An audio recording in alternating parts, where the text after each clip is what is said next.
Saya lihat bahwa kalau Presiden SBY dulu, saya menganggap beliau itu ragu-ragu selalu ya di dalam masa kepresidenannya. Jadi itu saya lihat bahwa tidak ada lagi dia itu dorongan untuk melakukan perbaikan dan sebagainya.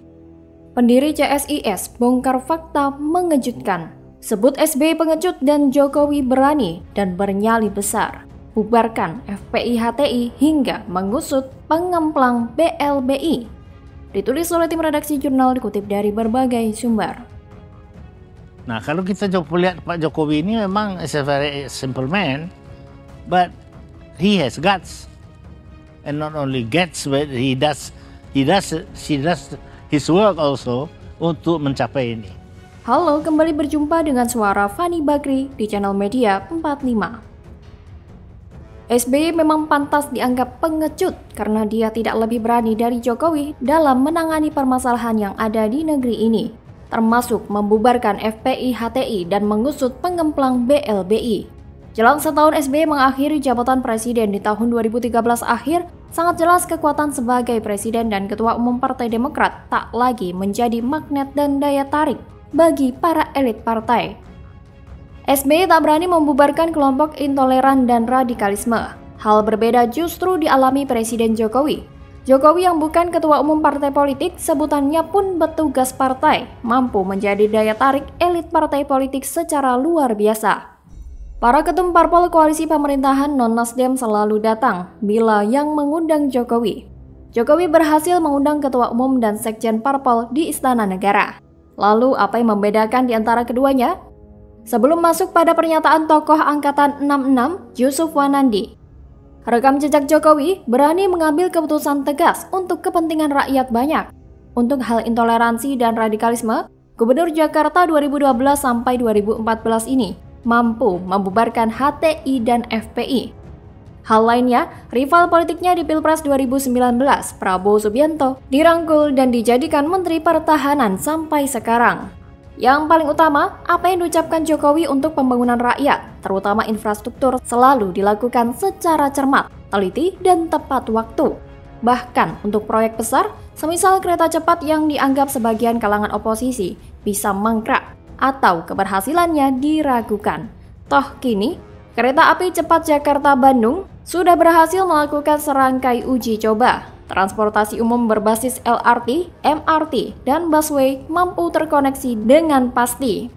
Di luar negeri, Jokowi sangat dihargai oleh para pemimpin dunia. Bahkan pemimpin dunia meminta untuk bertemu dengan mantan wali kota Solo ini. Jadi apa yang dikatakan Yusuf Wanandi bahwa nyali Jokowi lebih berani dari SBY, memang begitu kenyataannya. Sehingga wajar jika Yusuf Wanandi mengungkapkan dalam acara Rossi di Kompas TV, SBY pengecut dan Jokowi pemimpin berani dan tegas. Faktanya memang seperti itu. SBY tidak seberani Jokowi. Di masa SBY berkuasa dulu, ormas ini tumbuh subur bak cendawan di musim penghujan. Kok bisa? Karena eksekutua umum Partai Demokrat itu sudah takut duluan.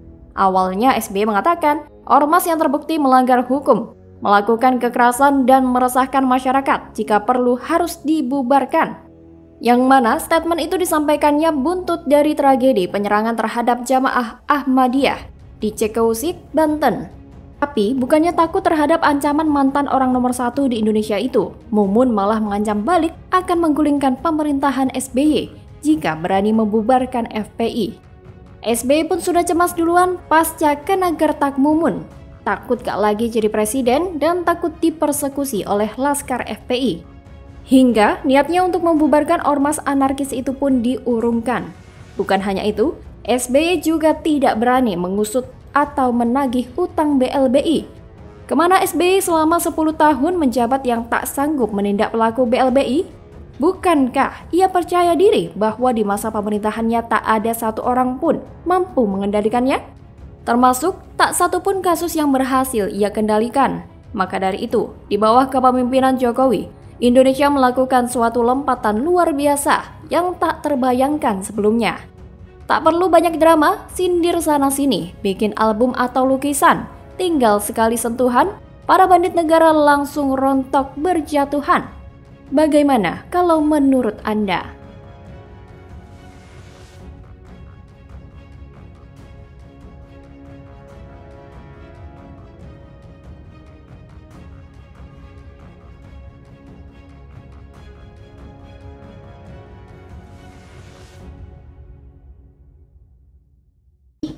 Saya hari ini bersama Pangeran ingin menyatakan dukungan buat Pak Ganjar. Bikin kaget, langkah anak muda lari bersama di 2024. Samara Amani, muridnya Anies tapi deklarasikan dukung Ganjar. Cerdas. Ditulis oleh tim redaksi jurnal, dikutip dari berbagai sumber. Sebenarnya sih saya nggak bisa pungkiri bahwa figur Pak Ahok sangat menginspirasi saya ketika dulu awal saya masuk ke politik. Saya memulai karir politik kalau bisa dibilang itu ketika saya magang di DKI Jakarta, magang di Balai Kota.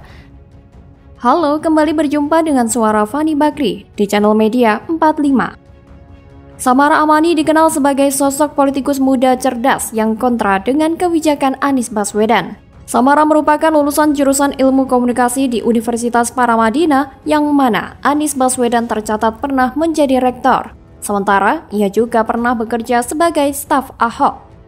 Samara Amani telah membuktikan bahwa dia telah bekerja dengan kualitas, bukan hanya beretorika seperti Gubernur DKI 1 Jakarta. Kalau Samara Amani mengkritik Gubernur DKI Jakarta Anies Baswedan kala itu, saya setuju saja. Pasalnya memang pada faktanya, Anies memanglah tak becus kerja dan serba blunder di mana-mana.